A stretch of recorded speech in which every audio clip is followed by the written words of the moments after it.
Ay, dayto iti agas ti agmalmalem nga bannog kin sakit ti bagbag eh.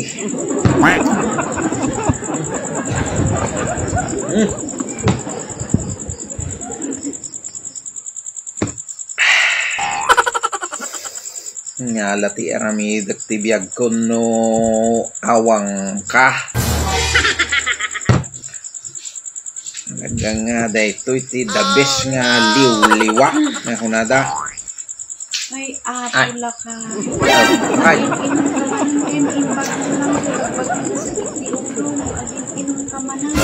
Okay.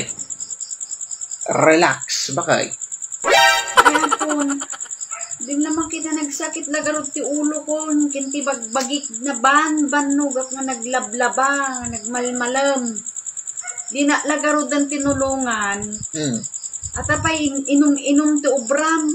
Sa kanto mo nagringgo-ringgor. Relax, bakay. Ano ti saksakitam ya? Nasakit lagaro din ti ulo, kinti bagbagik. Bakit? Bakit? Kwa mga uri man lang may sangarabing, agtal na ka mga minumay. Relax, bakay. Naguray ka. Among adati nag-explain kanya kay. Nga ato'y gayam. Dato'y ti talagang the best nga agas. Katagiti na tumatuma na saksay. Saksak daw. Dati-rek na em ta mapanik ne kanta. Put no jay kunada. Ato'y Hinebra San Miguel kunana. Dagayam ti meaning na tayo tabakay. Kita ma. Denggaw. Dumngag ka nga siya at baka i-explikar ko kanya. Nga dato'y kay aduti kaya na nga agasan nga saksakay. Dato'y letter J. Gamot ito sa nakulam, eczema, bronchitis, rayuma, at arthritis. Aman, bakit? Ay, ako.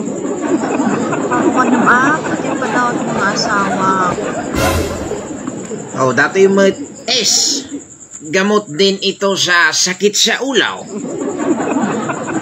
allergy, nilalamig. Ay, apo. Nabartek lang, nagbalin nga doktoran. Aman, bakit? Namati ka. Dato'y Miguel. Tika na sa uwang gayam day tao.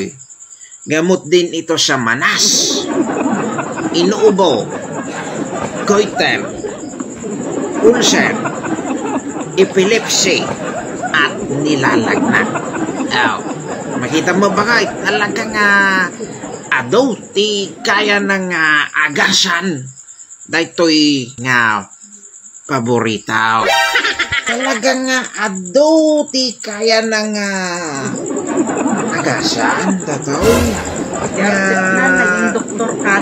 Sakit. Talagang di ko nadagirog nga matagal nang napatunayan. Ipadasan kami na. Tagayan ka ti may salang. Napadasab. Sige mo. May salang. Kasaroon mga dagas dito ng bagay. Darom.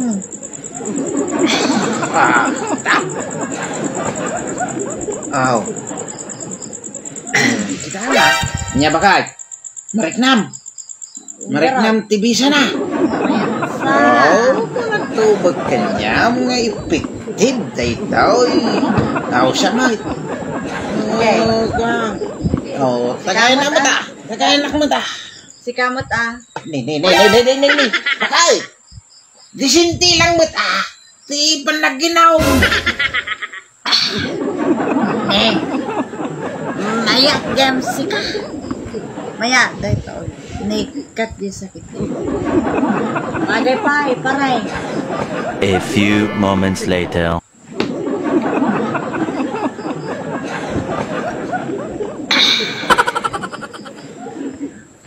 Ay, lakay. Ay.